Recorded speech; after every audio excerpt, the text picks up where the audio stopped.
What is rage apply?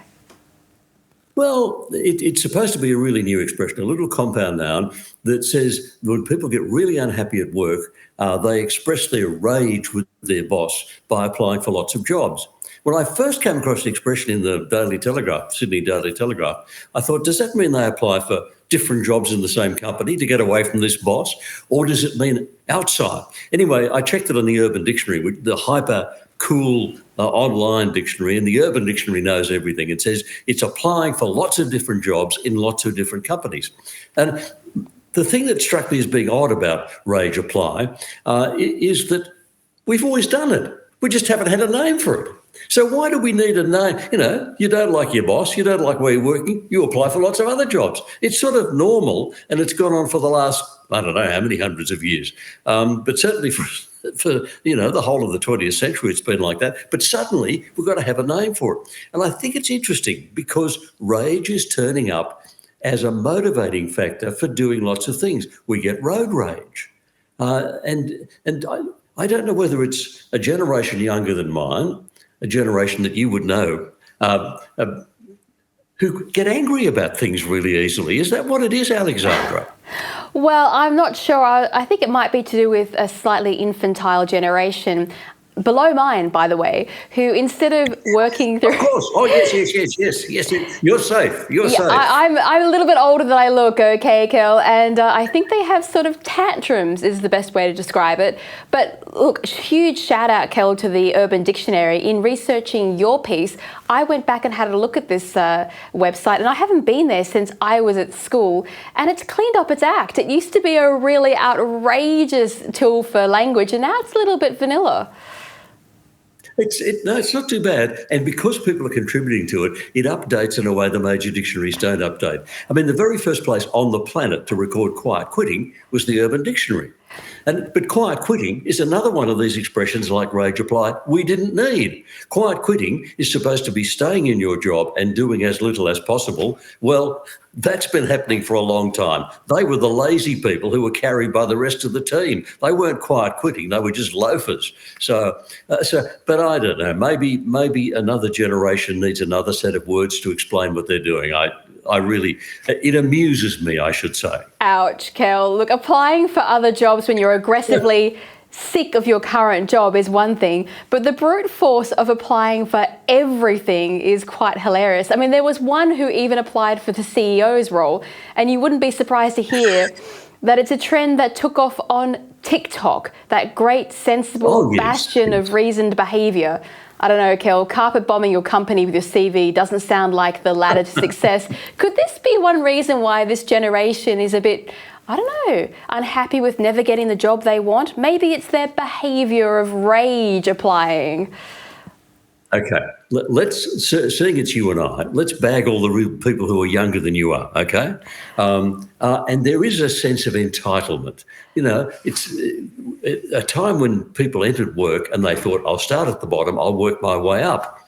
Now you've got the younger kids just out of university who've just managed to get a Mickey Mouse degree, who expect to be treated as if they are, a genius of the first order and looked after and kowtowed to and promoted very fast and all that. It's a sense of entitlement. Can I tell you, in my really bad moments, I think a massive global depression would do a lot of people a lot of good. But that's only in my bad moments. Now, Kel, the good news for you is that as this generation does the same things that we did in previous generations, they've made new words for you to write about. So they're doing you a great service and keeping you in the press. But moving on to your other piece, you've decided to wade dangerously into the aisles of woke with your comment about the pronoun they. Now, Kel, are you developing a twitch from people running around referring to themselves in the plural? Look, it is so silly. They has been part of the English language for as long as we've had an English language. It's a word that King Alfred would have used when he was burning the cakes. Oh, they got burnt, he would have said. It's that old. It's a word used by the Anglo-Saxons. They spelled it differently because they used a funny little letter, looked like a D with a curl at the end, called a thorn, to represent the sound TH, but it was the same word. So, and it has always been the second person plural. It's always been that. It's never been anything else. You look at any dictionary, it's the second person plural, a third person plural, sorry. So it's the third person plural, always has been. It's not a singular noun. And I read a story in the Daily Telegraph. I'm reading that too often. I've got to stick to the Australian, haven't I? And anyway, the I was reading the story. The Spectator would be another one. I always read the Spectator cover to cover, and the language is always excellent, right? Very well done.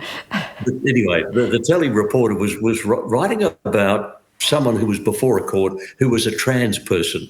And this person said, no, they told the court that they would stop using drugs or something like that. It was talking about one person.